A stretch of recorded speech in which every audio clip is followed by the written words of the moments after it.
الكرة حد فينا بيحدفها فكسرت الإزاز اللي في الحضانة. بس انا شايفه قدامي شخص هادي جدا دلوقتي. لا ده دلوقتي اتهديت بقى خلاص. لا كنت شقية جدا. كنت شقية وفي المدرسة كنت مشاغبة جدا لحد مثلا يعني اعدادي.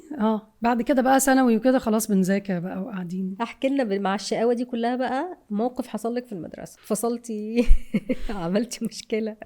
بصي وانا كنت دايما انا والشله بتاعتي في المدرسه. انت كنت عامله شله كمان؟ طبعا. وكلكم كده مشاغبين طبعا. فكنا غاويين قوي نلعب كوره. بنات وتلعبوا كوره؟ لا مش نلعب كوره قدم. بنلعب ناخد الكوره ونلعب يعني زي باسكت كده بس احنا بنجري ورا بعض في الحوش. فالكوره حد فينا بيحدفها فكسرت الازاز اللي في الحضانه فاترفدنا كلنا الحمد لله. وانتي في الحضانه؟ لا مش وانا في الحضانه. المبنى ازاز الحضانه. مبنى الحضانه بالظبط مبنى الحضانه. فكسرت الازاز فاترفدنا كلنا الحمد لله. الحمد لله. لا ده انتي كنتي شقيه جدا جدا.